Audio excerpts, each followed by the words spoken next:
আমার কলিজার টুকরা যুবক ভাইরা, এবার গভীর মনোযোগ দিয়ে শ্রবণ করেন। আজকে অনেক যুবকেরা আছে, দেখবেন আল্লাহর রাসূলের সুন্নাহকে ভালো লাগে না, রাসূলের আদর্শকে ভালো লাগে না, আমার রাসূলের নামাজকে ভালো লাগে না, আমার রাসূলের রোজাকে ভালো লাগে না, আমার রাসূলের কোরআনকে ভালো লাগে না। আজকে যুবকেরা মোবাইল ফোনের মধ্যে অশ্লীল সিনেমা নাটক দেখে দেখে সময়গুলো নষ্ট করে। আমার যুবক ভাইয়েরা, ও কলিজার টুকরা তরুণ ভাইয়েরা, রাসূলের আদর্শকে ভালো লাগে না। আজকে তারা বিভিন্ন খেলোয়াড়, নেইমার, মেসি, ক্রিস্টিয়ানো রোনালদো, এই সমস্ত খেলোয়াড়দেরকে ফলো করে, নায়কদেরকে ফলো করে, নায়িকাদেরকে ফলো করে। আমার যুবতী বোনেরা, রাসূলের আদর্শ ভালো লাগে না। আজকে যারা রাসূলের আদর্শকে বাদ দিয়ে এই সমস্ত কাজ যারা করবে, আমার কলিজার টুকরা প্রিয় ভাইয়েরা, হাদিস সাক্ষী আল্লাহ রাব্বুল আলামিন কাল কিয়ামতের দিন তাদেরকে জাহান্নামের মধ্যে নিক্ষেপ করে দিবে।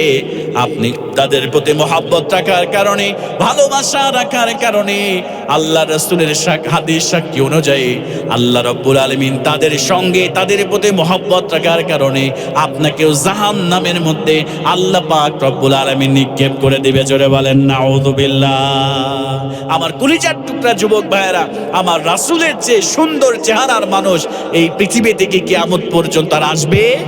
কথা বলেন না কেন আসবে? আমার রাসূলের মতো সুন্দর আদর্শের মানুষ এই পৃথিবী থেকে দ্বিতীয় জন আর আসবে? আমার রাসূলের মতো ব্যক্তিত্ব সম্পন্ন ব্যক্তি এই পৃথিবীতে দ্বিতীয়টি আর কিয়ামত পর্যন্ত আসবে না। কথা বলেন ঠিক কিনা? আর তুমি তাকে বাদ দিয়ে, সেই রাসূলের আদর্শকে বাদ দিয়ে তুমি নেইমার, মেসি, ক্রিস্টিয়ানো রোনালদো, যারা ইসলামের বিরুদ্ধে চারণ করে, যারা ইলুমিনাটিকে সাপোর্ট করে, যারা ইসলামকে দুনিয়া থেকে নিশ্চিহ্ন করে দিতে চায়, যারা আল্লাহর কোরআনকে নিশ্চিহ্ন করে দিতে চায়, তুমি তাদেরকে সাপোর্ট করো। তুমি তাদেরকে সাপোর্ট করার মানে হচ্ছে তারাও জাহান্নামী হয়ে যাবে। তাকে ভালোবাসার কারণে আল্লাহ রাসূলের হাদিস অনুযায়ী আল্লাহ পাক তোমাকেও জাহান্নামের মধ্যে আল্লাহ নিক্ষেপ করবে। কথা বলেন ঠিক কিনা? আমার কলিজার টুকরা প্রিয় ভাইয়েরা, ভালো করে কথাগুলো শ্রবণ করেন। আল্লাহ রাসূল সাল্লাল্লাহু আলাইহি ওয়াসাল্লাম বলছেন, আনতা মাআ মান আহবাবতা, তুমি যাকে ভালোবাসবে, যাকে মহব্বত করবে, তার সঙ্গে তোমার হাসর নাসর হয়ে যাবে।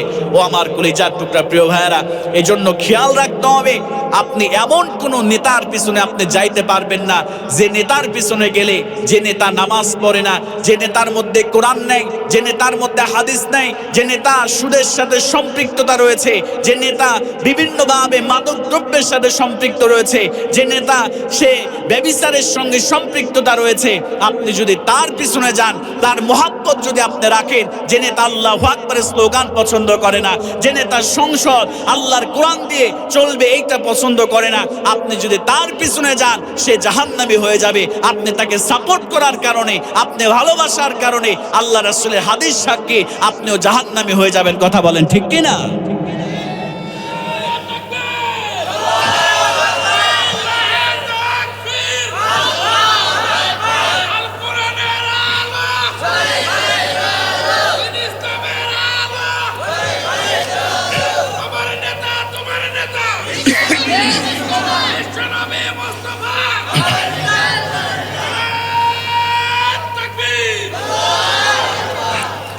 এজন্য আমার প্রিয় ভাইয়েরা, যার সাথে যার মহব্বত, তার সঙ্গে তার কিয়ামত।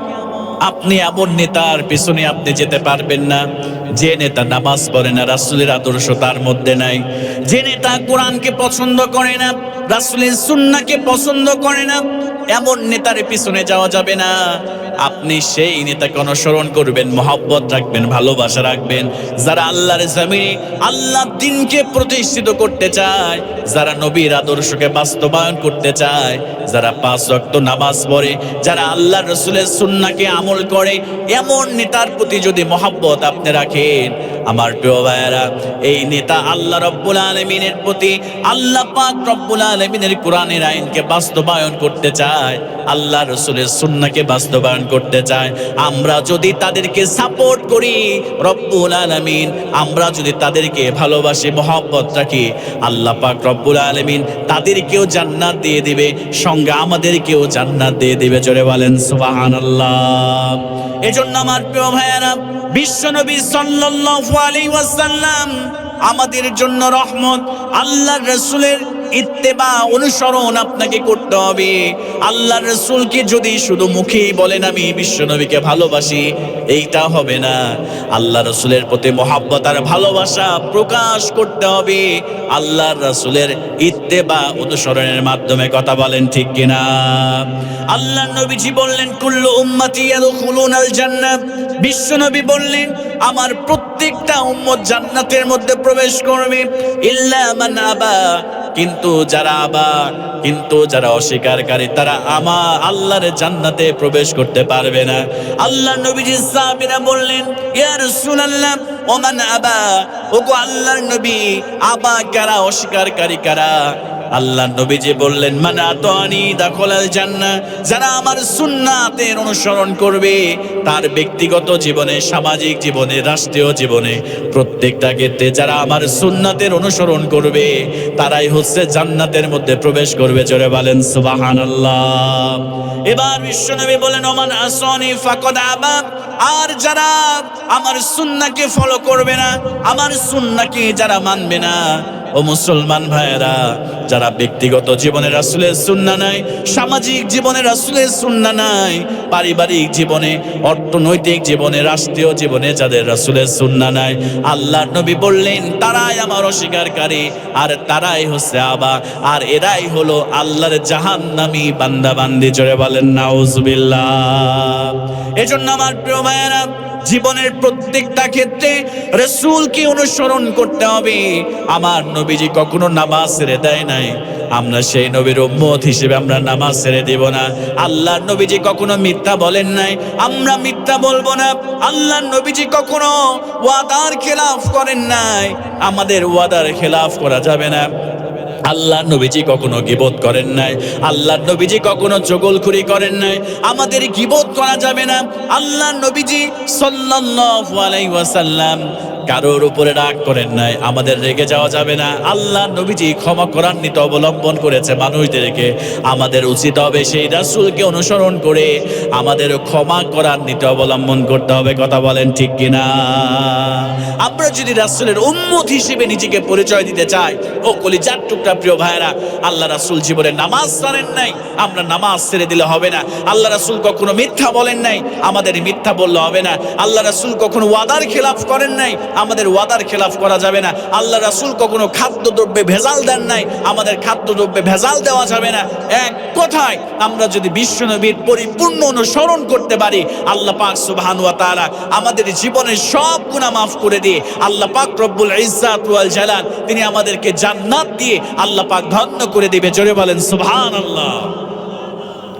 আমার কলিজার টুকরা যুবক ভাইয়েরা, আল্লাহ নবীজি মা বাবার সঙ্গে সুন্দর আচরণ করেছে।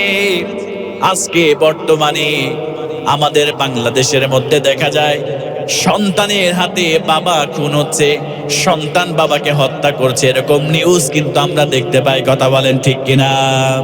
সন্তান বাবার কাছে মোবাইল কিনে চেয়েছে, বাবা মোবাইল দেয় নাই।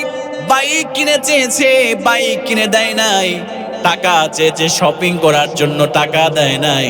ও মুসলমান ভাইয়েরা, কয়েকদিন আগে গাজীপুরে একটা ঘটনা দেখলাম। ওই জায়গায় বাবার কাছে সন্তান বাইক কিনে চেয়েছে, বাইক বাবা কিনে দেয় নাই, এজন্য কুড়াল দিয়ে কুপিয়ে ওই সন্তানটা বাবাকে হত্যা করেছে। জোরে বলেন নাউজুবিল্লাহ।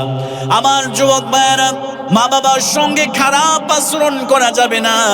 আল্লাহ নবীজি সাল্লাল্লাহু আলাইহি ওয়াসাল্লাম বলেছেন হুমা জান্নাতুকা ওয়া নারুক, তোমার মা বাপ তোমার জন্য জান্নাত, আর তোমার মা বাপ তোমার জন্য জাহান্নাম। আমার কলিজার টুকরা যুবক ভাইয়েরা ভালো করে লক্ষ্য করেন। ও আমার কলিজার টুকরা ভাইয়েরা, ঠুনকো বিষয় নিয়ে মা বাবার সঙ্গে খারাপ আচরণ করবেন না।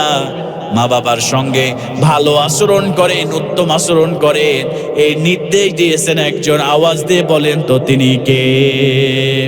আল্লাহ রাব্বুল আলামিন বলেন ওয়া'বুদুল্লাহা ওয়া লা তুশরিকু বিহি শাইআও ওয়া বিল ওয়ালিদাইনি ইহসানা। জোরে বলেন আল্লাহু আকবার। আল্লাহ রাব্বুল আলামিন বললেন তোমরা আমার ইবাদত করবে, ওয়াবুদুল্লাহা ওয়ালা তুশরিকু বিহি শাইআ, আমার ইবাদত করবা, আমার সঙ্গে কাউকে শরীক করবা না। আর 2 নম্বরে যে দায়িত্ব আমি তোমাদের জন্য ফরজ করে দিলাম, আমার বান্দারা তোমার মা বাপের সঙ্গে তুমি ইহসান করো, তুমি সদাচরণ করো। জোরে বলেন সুবহানাল্লাহ। এজন্য আমার প্রিয় ভাইয়েরা, মা বাপের দিকে দোয়া নেন। যদি মা আপনার জন্য দোয়া করে, বাবা আপনার জন্য দোয়া করে, এই দুনিয়ার জীবনটা আপনার জন্য মঙ্গলময় হয়ে যাবে। এই দুনিয়াতে আপনি সফলতা অর্জন করবেন, আপনি পরকালে আপনি আল্লাহ পাকের জান্নাত আল্লাহ পাক আপনাকে দিয়ে, আল্লাহ পাক রব্বুল আলামিন আপনাকে ধন্য করে দিবে। জোরে বলেন সুবহানাল্লাহ। ছোট্ট একটা ঘটনা আপনাদের সঙ্গে শেয়ার করি। মা বাবার খেদমত করলে কেমন লাভ হয়ে যায়, তরুণ ভাইয়েরা ভালো করে লক্ষ্য করেন। মায়ের সঙ্গে ভালো আচরণ করলে, বাবার সঙ্গে ভালো আচরণ করলে কেমন লাভ হয়ে যায়, ভালো করে লক্ষ্য করেন। আল্লাহ রাব্বুল আলামিনের একজন পয়গম্বর ছিলেন হযরত মূসা আলাইহিস সালাতু ওয়াস সালাম। আল্লাহর পয়গম্বর আল্লাহ পাকের সঙ্গে দুনিয়াতে তিনি কথোপকথন করেছে, আল্লাহর সঙ্গে তিনি কথা বলেছে। একদিন রব্বুল আলামিনকে ডাক দিয়ে বলে, রব্বুল আলামিন আমাকে তো আপনি জান্নাত দিয়ে দিবেন। রব্বুল আলামিন আমার জানতে বড় মনে চায়, ওই জান্নাতের মধ্যে আমার সঙ্গী কে হবে, আমার সঙ্গী জান্নাতের মধ্যে কে থাকবে। জোরে বলেন সুবহানাল্লাহ। আমার প্রিয় ভাইয়েরা, এবার আল্লাহ রাব্বুল আলামিন হযরত মূসা আলাইহিস সালাতু ওয়াস সালামকে ডাক দিয়ে বলছেন, ও মূসা শুনে নাও, তোমার সঙ্গে জান্নাতের মধ্যে যে থাকবে তিনি আর কেউ না, তিনি হলেন অমুক বাজারের একজন কসাই, তোমার সঙ্গে জান্নাতের মধ্যে থাকবে। জোরে বলেন সুবহানাল্লাহ। হযরত মূসা আলাইহিস সালাতু ওয়াস সালাম আশ্চর্য হয়ে গেলেন। সামান্য একজন গোশত বিক্রেতা, একজন কসাই যে গোশত বিক্রি করে খায়, এমন একজন ব্যক্তিকে রব্বুল আলামিন আমার সঙ্গে জান্নাতের মধ্যে রাখবেন। আল্লাহ রাব্বুল আলামিন এই কথাটা হযরত মূসা আলাইহিস সালামের একটু অপছন্দ হলো। হযরত মূসা আলাইহিস সালাতু ওয়াস সালাম মূল রহস্য উদ্ঘাটন করার জন্য তিনি এবার ওই বাজারে চলে গেলেন। বাজারে যাওয়ার পরে তিনি দেখলেন একজন কসাই তিনি গোশত বিক্রি করেছে, আর যখনই একটু নরম নরম সুন্দর গোশতগুলো পায়, তিনি সুন্দর করে ওই গোশতগুলো আলাদা করে একটা প্যাকেটের মধ্যে তিনি রেখে দেয়। হযরত মূসা আলাইহিস সালাতু ওয়াস সালাম খেয়াল করলেন, কিছুক্ষণ পরে সমস্ত গোশত বিক্রি যখন শেষ হয়ে গেল, হযরত মূসা আলাইহিস সালাম তার কাছে চলে গেলেন। যাওয়ার পরে বললেন, আমি আপনার বাড়ির মেহমান হতে চাই, আপনাকে আপনার বাড়িতে কি আমাকে একটু মেহমানদারি করানো যাবে নাকি? এবার কসাই বলল, তাকে তো চিনে না, আল্লাহর পয়গম্বর মূসাকে চিনে না। বললেন, কোনো সমস্যা নাই, আহলান ওয়া সাহলান করে সুস্বাগতম জানিয়ে আল্লাহর নবী আল্লাহর পয়গম্বর হযরত মূসা আলাইহিস সালাতু ওয়াস সালামকে তার বাড়িতে নিয়ে গেলেন। ভালো করে শুনেন আমার কলিজার টুকরা যুবক ভাইয়েরা। হযরত মূসা আলাইহিস সালাম তার বাড়িতে চলে গেলেন। যাওয়ার পরে হযরত মূসা আলাইহিস সালাম খেয়াল করলেন, তিনি ঘরের মধ্যে প্রবেশ করলেন। ঘরের মধ্যে প্রবেশ করার পরে একটা ছোট্ট কাঠের বক্স তিনি বের করলেন। বক্সটা বের করার পরে একজন বৃদ্ধা মহিলা ওই কাঠের টুকরার মধ্যে রয়েছে।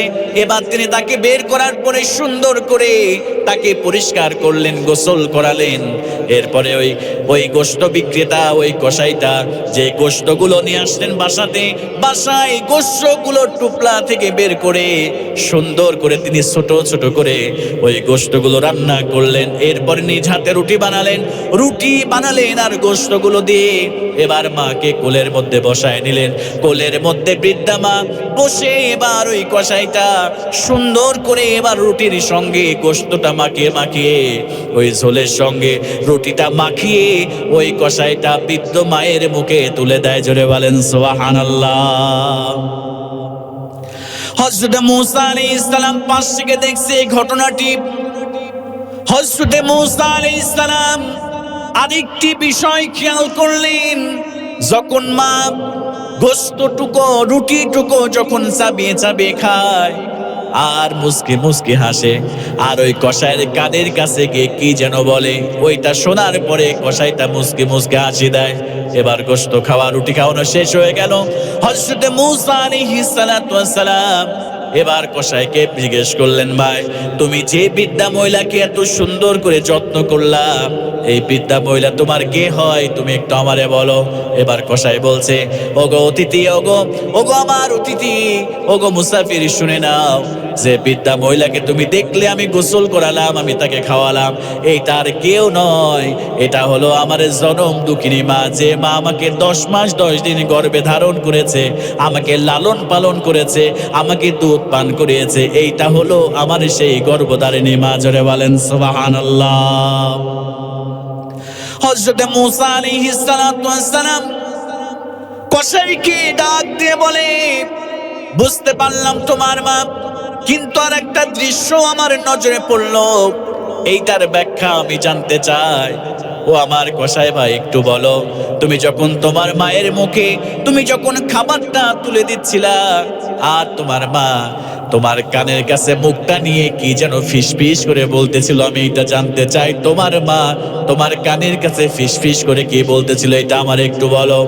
এবার ওই কসাই বললেন, ওগো মুসাফির, আপনাকে কি আর বলবো, আমার মা যতদিন ধরে আমার মাকে এমন করে আমি খাওয়াই দিই, আমার মা খায় আর আমার কানের কাছে একটা দোয়া করে।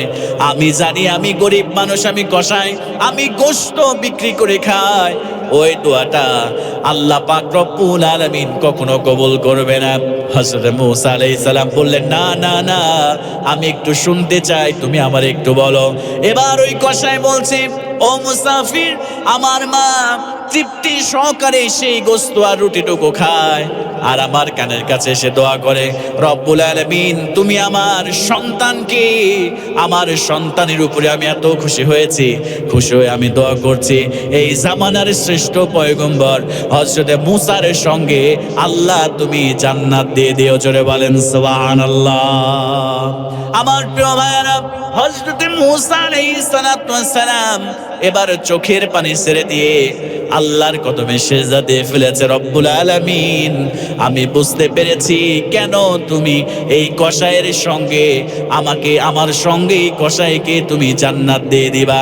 কারণ হলো সে তার মাকে এত মহব্বত করে, এত ভালোবাসে, এত যত্ন করো, এই কারণে তুমি এই কসাইকে আমি পয়গম্বর মূসার সঙ্গে তুমি জান্নাত দিয়ে দিবা। জোরে বলেন সুবহানাল্লাহ। এজন্য আমার কলিজার টুকরা যুবক ভাইয়েরা, এই মায়ের সঙ্গে ভালো আচরণ করবেন, বাবার সঙ্গে উত্তম আচরণ করবেন, মায়ের দোয়া নেন, বাবার দোয়া নেন, আপনার জীবনটা পরিবর্তন হয়ে যাবে। আমার কলিজার টুকরা প্রিয় ভাইয়েরা, যাদের আব্বা আম্মাই দুনিয়াতে বেঁচে নাই, তারাই বুঝে মা বাবা হারানোর কত যন্ত্রণা, মা বাবা হারানোর কত বেদনা, একমাত্র তারা ছাড়া আর কেউ বুঝতে পারে না। কথা বলেন ঠিক কিনা? বাজারে যাওয়ার পরে ভালো ভালো ফল দেখলে মনে চায় মায়ের জন্য, বাবার জন্য একটু ক্রয় করে নিয়ে যায়, কিন্তু সঙ্গে সঙ্গে মনে পড়ে যায় আমার মা, আমার বাবা তো হেমায়তপুর গোরস্থানের মধ্যে শুয়ে আছে, মা নাই, বাবা নাই। এই দুনিয়াতে যাদের মা বাবা নাই, এই দুনিয়াতে তাদের আর কেউ থাকে না। কথা বলেন ঠিক কিনা?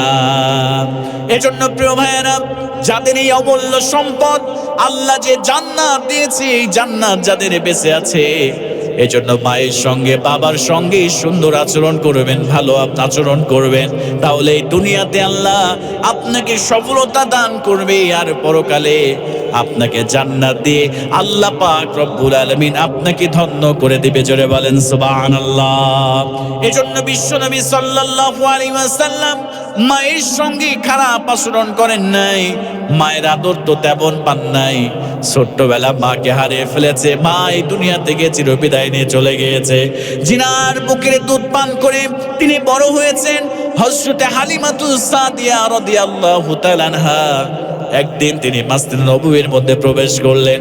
আল্লাহর নবী যে দাঁড়িয়ে গেলেন, নিজের গায়ের চাদরটা আম্মাজান হালিমাতুস সাদিয়া রাদিয়াল্লাহু তাআলা আনহার জন্য তিনি নিজের চাদরটা বিছিয়ে দিলেন। আল্লাহ রাসূল সাল্লাল্লাহু আলাইহি ওয়াসাল্লামের সাহাবীরা আশ্চর্য হয়ে গেলেন, এই মহিলার জন্য আল্লাহর নবীজি নিজের চাদরটা বিছিয়ে দিলেন। এবার যখন হালিমাতুস সাদিয়া রাদিয়াল্লাহু তাআলা আনহা চলে গেলেন, আল্লাহর নবীজি সাল্লাল্লাহু আলাইহি ওয়াসাল্লাম যতদূর পর্যন্ত তাকে দেখা যায় ততদূর পর্যন্ত আল্লাহর নবীজি বসলেন না, দাঁড়িয়ে থাকলেন, তার দিকে তাকায় থাকলেন। যখন তিনি চলে গেলেন, সাহাবায়ে কিরাম জিজ্ঞেস করলেন, ইয়া রাসূলুল্লাহি, ইয়া হাবিবাল্লাহ, এই সম্মানিতা মহিলাকে, বৃদ্ধা মহিলাকে, যার জন্য আপনার চাদরটা আপনি বিছায় দিয়েছেন, আমার মুসলমান ভাইরা, আল্লাহ নবীজি বললেন, ইনি হলেন সেই মহিলা, মায়ের আদর তো আমি তেমন পাই নাই, ইনি হলেন সেই মহিলা যার বুকের দুধ পান করে আমি বিশ্ব নবী ছোট্টবেলায় যার দুধ পান করেছি, ইনি হলেন আমার দুধ মাতা হালিমাতুস সাদিয়া। জোরে বলেন সুবহানাল্লাহ।